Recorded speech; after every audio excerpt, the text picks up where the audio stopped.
Hey guys, what's up? So this video is going to be talking about, I'd mentioned that I would talk about my series of my journey so far in PT school.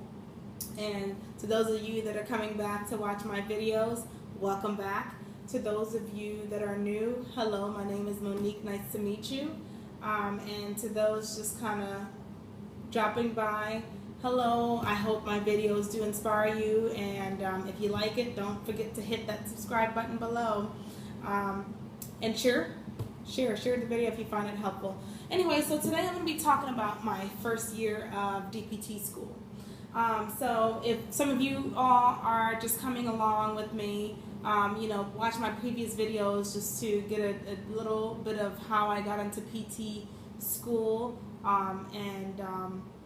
going into PT school, I thought, I'm a PTA.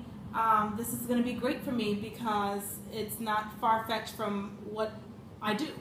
The only difference is going to be the evaluation, the discharge, and the more technical test and measure aspect of things. But aside from that, when it comes to interventions, I think even comparing DPT to PT, coming straight out of school, the PTA has got it. We're like the queens and kings of treatment in physical therapy, especially experienced ones. But my first year of PTA school, I was nervous and excited at the same time. And the first semester, I'm sure for most PT schools and PTA schools probably, are the weed out semester, they call it, because it's pretty much a survival of the fittest kind of thing. You have my school had gross anatomy and neuroscience, and those were tough subjects. Like I didn't realize how much I had forgotten what the hamstring is. I would never forget what the hamstring is, but understanding origins, insertions, innervations, like that was so intimidating, and I felt like my brain was not prepared for what I was about to get into. However, I remember our first ever quiz in anatomy. I thought I was prepared. I was like, I got this. I'm a PTA. Nothing's gonna stop me. Let me tell you, when I got into that exam and I came out, I thought I had conquered until I got the results back, and it was like a 68%. And I was like, whoa, hold on, buddy. Like, we're not gonna start this program like this on a 68%.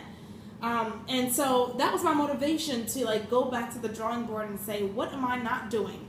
I was coming to school on Fridays. Some of you don't know, for those of you stopping by, I commute to school.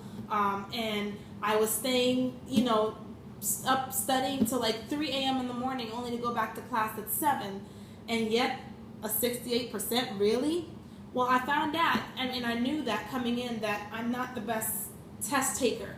And so I spent a lot more time with questions, but the trick that I didn't see was that my professor is known, and he's a program director, he actually helps write board questions, PT board questions, and he's tricky. He was tricky, but I didn't read the question as I should. I just, went off of keywords. I saw, L4, L5. Oh my gosh, ankle dorsiflexors, for those of you who know what I'm talking about. But I didn't necessarily read the question out, and that's very important for you first year PT students, that you don't just, see keywords and answer based off of that, but read the question, because he had a lot of true and false kind of questions, and there was, that one thing that tricked and turned you, off, or kind of swayed you. And then you had neuroscience. Neuroscience was long. Oh my God. I have never gone or learned so much intense stuff about just the functioning of the CNS and the PNS and all kinds of other stuff. It was rough. But towards the end, after that 68, best believe I was up in the 90s and above after that exam.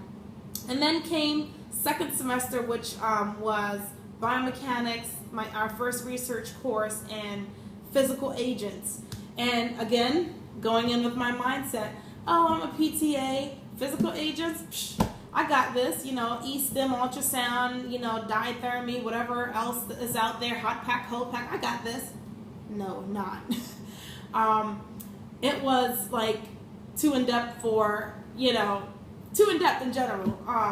But that wasn't bad. Biomechanics 2 was a challenge at first, but I found that once I reviewed my anatomy stuff and I, kind of melded that in with, movement and how the joints and muscles contribute to movement, I felt a lot more comfortable. So biomechanics wasn't bad. It was just a lot of information. And then in the springtime of my first year came pathology, I believe another research class, and 2 other courses that were also, I think musculoskeletal, I don't remember, but anyways, those courses, patho was kind of rough again because it was the same director for my program that was teaching it. It was a lot of information. Of course, generally, obviously, I knew the majority of the pathologies, but when you're in clinic, you know what you need to know. You know enough to respond properly. But going in depth really did help tie in loose ends and make me actually a better clinician as a PTA, and hopefully carrying it into the DPT. So that was my first year. Now, my routine, as some of you already know from previous videos, was I go to school Saturdays and Sundays. First year I went a lot on Fridays because it was new. I didn't want to miss anything. So after work I would leave, go there, get to school around 9 p.m., study till like 1 a.m. and then prepare for class. The one thing that I found, even up till this point in my last semester of didactic classwork, is that I learned that sleep is very important. That it's very important. Yes, sleep is very, very important. Because your brain reorganizes itself, and you wake up refreshed, re-energized for whatever you have for the next day, tests, quizzes, assignments. Don't sit back, like study, and study.